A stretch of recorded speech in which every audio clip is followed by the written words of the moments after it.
ರಾಜ್ಯದ ಹಲವೆಡೆ ವರುಣನ ಆರ್ಭಟ ಮುಂದುವರೆದಿದೆ. ಮಳೆ ಸೃಷ್ಟಿಸಿದ ಅವಾಂತರಗಳಿಂದ ಜನಜೀವನ ಅಸ್ತವ್ಯಸ್ತವಾಗಿದೆ. ಕರಾವಳಿ ಭಾಗದಲ್ಲಿ ನೆರೆಸ್ಥಿತಿ ನಿರ್ಮಾಣವಾಗಿದೆ. ಮಳೆಯ ಅಬ್ಬರಕ್ಕೆ ರಾಜ್ಯದ ಜಲಾಶಯಗಳು ಭರ್ತಿಯಾಗ್ತಾ ಇವೆ. ಮುನ್ನೆಚ್ಚರಿಕೆ ಕ್ರಮವಾಗಿ ನದಿ ತಟದ ಜನತೆಗೆ ಸ್ಥಳಾಂತರಗೊಳ್ಳಲು ಸೂಚಿಸಲಾಗಿದೆ.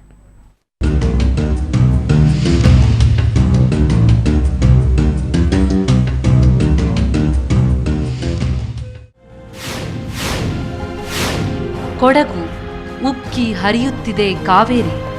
ಕೊಡಗು ಜಿಲ್ಲೆಯಲ್ಲಿ ವರುಣನ ಆರ್ಭಟ ಮುಂದುವರೆದಿದೆ. ಜಿಲ್ಲೆಯಾದ್ಯಂತ ಭಾರೀ ಮಳೆಯಾಗ್ತಾ ಇದೆ. ಜೀವನದಿ ಕಾವೇರಿ ಉಕ್ಕಿ ಹರಿತಾ ಇದೆ. ಜಿಲ್ಲೆಯ ಅಯ್ಯಂಗೇರಿ ರಸ್ತೆ ಸಂಪೂರ್ಣ ಜಲಾವೃತಗೊಂಡಿದೆ. ಭಾಗಮಂಡಲ ಇನ್ನೂ ನೀರಿನಲ್ಲೇ ಮುಳುಗಿದೆ. ಭಾರೀ ಮಳೆಯ ಹಿನ್ನೆಲೆಯಲ್ಲಿ ಶಾಲಾ ಕಾಲೇಜುಗಳಿಗೆ ರಜೆ ಘೋಷಿಸಲಾಗಿದೆ.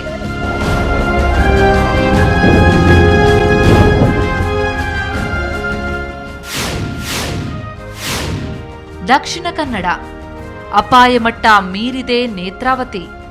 ದಕ್ಷಿಣ ಕನ್ನಡ ಜಿಲ್ಲೆಯಾದ್ಯಂತ ಇಂದು ಕೂಡ ಮಳೆ ಮುಂದುವರೆದಿದೆ. ಮಳೆಯ ಅಬ್ಬರಕ್ಕೆ ನೇತ್ರಾವತಿ ನದಿ ಅಪಾಯದ ಮಟ್ಟ ಮೀರಿದೆ. ಬಂಟ್ವಾಳ ಬಳಿ ನದಿಯ ನೀರಿನ ಮಟ್ಟ ಕೂಡ ಏರಿದ್ದು ನರಹರಿ ಪರ್ವತದಿಂದ ಮರವೊಂದು ಉರುಳಿ ಬಿದ್ದಿದೆ. ಬಂಟ್ವಾಳ ಮಂಗಳೂರು ರಸ್ತೆ ಸಂಚಾರ ಬಂದ್ ಆಗಿದೆ. ಉತ್ತರ ಕನ್ನಡ ಗ್ರಾಮವೇ ಜಲಾವೃತ. ಇನ್ನು ಕಾರವಾರದಲ್ಲಿ ಪ್ರವಾಹ ಸ್ಥಿತಿ ಮುಂದುವರೆದಿದೆ. ನಿರಾಶ್ರಿತರು ಪರದಾಡುವ ಪರಿಸ್ಥಿತಿ ನಿರ್ಮಾಣವಾಗಿದೆ. ಈಡೂರು ಗ್ರಾಮ ಜಲಾವೃತವಾಗಿರುವುದಕ್ಕೆ ಕಾಂಗ್ರೆಸ್ ಸದಸ್ಯ ಸತೀಶ್ ಸೈಲ್ ಅಸಮಾಧಾನ ವ್ಯಕ್ತಪಡಿಸಿದ್ದಾರೆ.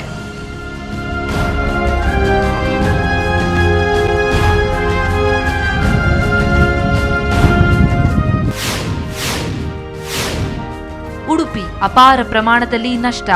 ಉಡುಪಿಯಲ್ಲಿ ಮಳೆ ಏನೋ ನಿಂತಿದೆ. ಆದರೆ ಮಳೆ ಸೃಷ್ಟಿಸಿದ ಅವಾಂತರಗಳಿಂದ ಜನಜೀವನ ಅಸ್ತವ್ಯಸ್ತವಾಗಿದೆ. ನೀರಿನ ಮಟ್ಟ ಜಾಸ್ತಿಯಾಗ್ತಲೇ ಇದೆ.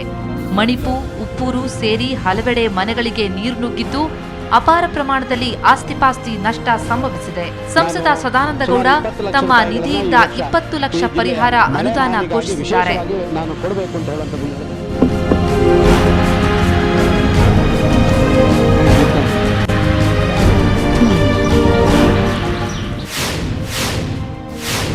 ಬೆಳಗಾವಿ ನೀರಲ್ಲಿ ಮುಳುಗಿವೆ ಸೇತುವೆಗಳು. ಉತ್ತರ ಕರ್ನಾಟಕದಲ್ಲೂ ಜೋರಾಗಿ ಮಳೆಯಾಗಿದೆ. ಗಡಿನಾಡು ಬೆಳಗಾವಿಯಲ್ಲಿ ವರುಣ ಆರ್ಭಟಿಸಿದ್ದಾನೆ.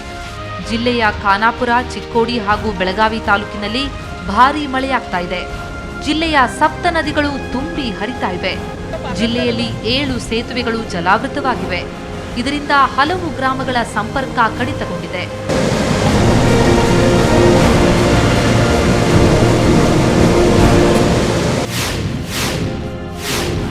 ಧಾರವಾಡ ಜನರ ಪರದಾಟ.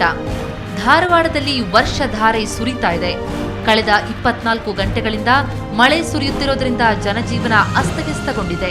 ಶಾಲಾ ಮಕ್ಕಳು ಶಾಲೆಗೆ ಹೋಗಲು ಪರದಾಡುವಂತಾಗಿದೆ. ಸಾರ್ವಜನಿಕರ ದಿನನಿತ್ಯದ ಕೆಲಸಗಳಿಗೆ ಅಡ್ಡಿ ಉಂಟಾಗಿದೆ.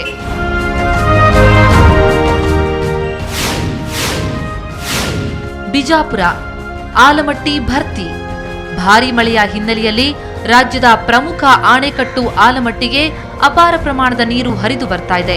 ಪ್ರಸ್ತುತ 39,800 ಕ್ಯೂಸೆಕ್ ಒಳಹರಿವು ದಾಖಲಾಗಿದ್ದು 518.4ರಷ್ಟು ನೀರು ಸಂಗ್ರಹವಾಗಿದೆ. ಆಣೆಕಟ್ಟು ಭರ್ತಿಯಾಗಲು ಕೇವಲ 0.9 ಮೀಟರ್ ಮಾತ್ರ ಬಾಕಿ ಇದೆ. ಜಲಾಶಯದಿಂದ ಯಾವುದೇ ಸಮಯದಲ್ಲೂ ನೀರು ಹೊರಬಿಡಲಾಗುವುದು. ಈ ಹಿನ್ನೆಲೆಯಲ್ಲಿ ಮುನ್ನೆಚ್ಚರಿಕೆ ಕ್ರಮವಾಗಿ ನದಿ ತಟದ ಜನತೆಗೆ ಸುರಕ್ಷಿತ ಸ್ಥಳಕ್ಕೆ ಸ್ಥಳಾಂತರಗೊಳ್ಳಲು ಸೂಚನೆ ನೀಡಲಾಗಿದೆ. ಬ್ಯೂರೋ ರಿಪೋರ್ಟ್ ಸುವರ್ಣ ನ್ಯೂಸ್ 24/7. ಚಿತ್ರದುರ್ಗದಲ್ಲಿ ಮಾಜಿ ಶಾಸಕ ಉಮಾಪತಿ ಜೆಡಿಎಸ್ ಸೇರ್ಪಡೆ ಕಾರ್ಯಕ್ರಮದಲ್ಲಿ ಮಾರಾಮಾರಿ ನಡೆದಿದೆ. ಉಮಾಪತಿ ಸೇರ್ಪಡೆಗೆ ಶಾಸಕ ಬಸವರಾಜನ್ ಬೆಂಬಲಿಗರು ತೀವ್ರ ವಿರೋಧ ವ್ಯಕ್ತಪಡಿಸಿದ ಹಿನ್ನೆಲೆಯಲ್ಲಿ ಘರ್ಷಣೆ ಸಂಭವಿಸಿದೆ. ಕಾರ್ಯಕ್ರಮದಲ್ಲಿದ್ದ ಪಕ್ಷದ ವಕ್ತಾರ ದತ್ತಾ ಮುಂದೆಯೇ ಉಮಾಪತಿ ಮತ್ತು ಬಸವರಾಜನ್ ಬೆಂಬಲಿಗರು ಪರಸ್ಪರ ಹೊಡೆದಾಡಿಕೊಂಡ್ರು. ಇದರಿಂದ ಕಾರ್ಯಕ್ರಮ ಗೊಂದಲದ ಗೂಡಾಯಿತು. ಒಬ್ಬರಿಗೊಬ್ಬರು ಕೈ ಮಿಲಾಯಿಸಿ ಬಡಿದಾಡಿಕೊಂಡ್ರು. ಘಟನೆಯನ್ನ ಮೂಕ ಪ್ರೇಕ್ಷಕರಂತೆ ದತ್ತ ವೀಕ್ಷಿಸುತ್ತಿದ್ರು. ಎರಡೂ ಕಡೆಯವರನ್ನ ಸಮಾಧಾನ ಪಡಿಸುವ ದತ್ತ ಯತ್ನ ವಿಫಲವಾಯಿತು.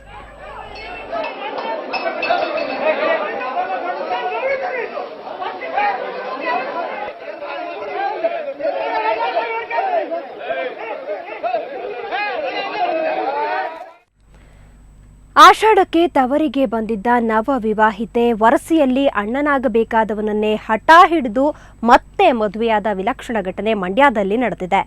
ನಾಗಮಂಗಲ ತಾಲೂಕಿನ ಬಳ್ಳೇಕೆರೆ ಗ್ರಾಮದ ಪುಷ್ಪಲತಾ ಎಂಬಾಕೆಯೇ ತನ್ನ ದೊಡ್ಡಮ್ಮನ ಮಗ ವಿಜೇಂದ್ರ ಎಂಬಾತನ ಜೊತೆ ಮದುವೆಯಾಗಿದ್ದಾಳೆ.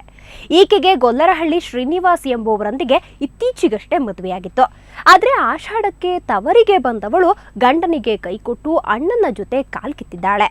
ನಂತರ ಹಿರಿಯರು ನ್ಯಾಯ ಪಂಚಾಯಿತಿ ಮಾಡಿದ್ದಾರೆ. ಆದರೆ ಪುಷ್ಪಲತಾ ವಿಜೇಂದ್ರನೊಟ್ಟಿಗೆ ಬಾಳೋದಾಗಿ ಪಟ್ಟು ಹಿಡಿದು ಮತ್ತೆ ಸಪ್ತಪದಿ ತುಳಿದಿದ್ದಾಳೆ.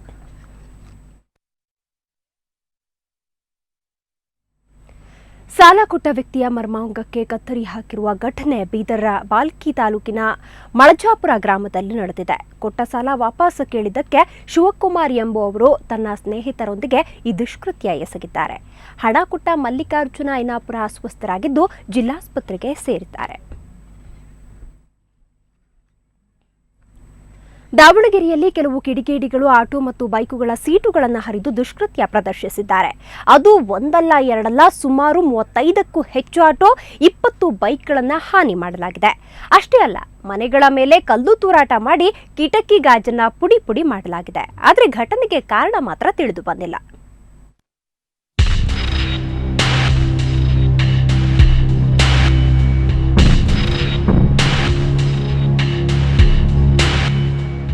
ಇವು ಕಿಡಿಗೇಡಿಗಳ ಕೃತ್ಯಕ್ಕೆ ಜಖಂಗೊಂಡ ಆಟೋ ಬೈಕ್ಗಳು.